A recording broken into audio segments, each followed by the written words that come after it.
Hello, I'm Tom from Carpfeed.com. Today's group test is all about landing nets. We've got 6 behind me here, ranging from 60 quid up to 150 quid. Let's have a look at them. We'll start with the TF Gear DL Black Edition landing net. Now, DL stands for Dave Lane, who's had an input into the design of plenty of products for TFG.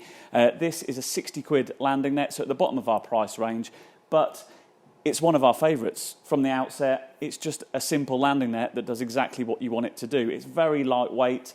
The poles come out of that spreader block with real ease. You can put them back in just as easily as well. The mesh, it's black. That's a personal preference. Lots of meshes are green these days, but you know, it's a mesh at the end of the day. It does taper down a little bit towards the spreader block end, but that means you can tuck it through the spreader block and keep it out of harm's way when you're fishing near brambles and things like that. That net will then expand as you net a fish. The handle is no frills. It's got a sort of matte black look to it. It's one piece, 6 foot. It's got a strong spreader block that's made of plastic with an isotope slot in there. It's $59.99 RRP. I'm sure you can get it cheaper if you shop around. And it does exactly what you want a net to do. So at the bottom of the price range today, that's the TF Gear Dave Lane Black Edition, and it's a very impressive landing net. Another landing net with a retail price of $59.99 is this Avid Captive. We've got the one-piece handle version, but there is a 2-piece version if you prefer. For 60 quid, it looks a lot more expensive. It's got a lovely green mesh with a finer mesh around the arms and the draw cord.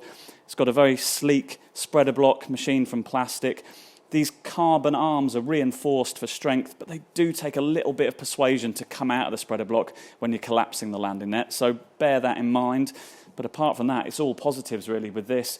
It's got a sleek tapered handle that's got an anti-glare finish, so it fits in with all modern carp kit. And as we say, for 60 quid, this is one of the best around.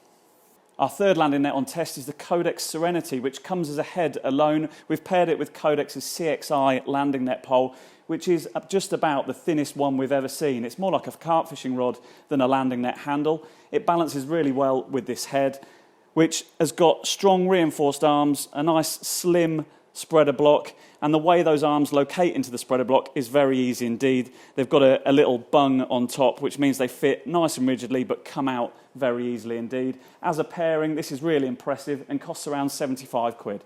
Next up, we've got the JRC Cocoon landing net. This retails for $89.99 and is absolutely packed with features. It's got a magnetic net retention system, which keeps your net clipped up out of harm's way when not in use. Onto the arms, they've got foam supports around them, which keeps them nice and buoyant, and there's even a reflective strip in the draw cord. This has got a unique quick-release system on the spreader block. It looks lovely, but perhaps a little bit over-engineered. It can be quite fiddly to break down sometimes, but if looks and performance are what you're after, for $89.99, this is seriously worth a look. Our penultimate landing net is this one from Sonic. It retails for $99.99, and it's got probably the smallest spreader block on test here today. Really nicely machined design that clips in and clips out very simply indeed. Probably the main selling point of this landing net though is the pole. It's 8 foot long, which is 2 foot longer than standard poles. Great if you're in tight swims or if you're zig rig fishing.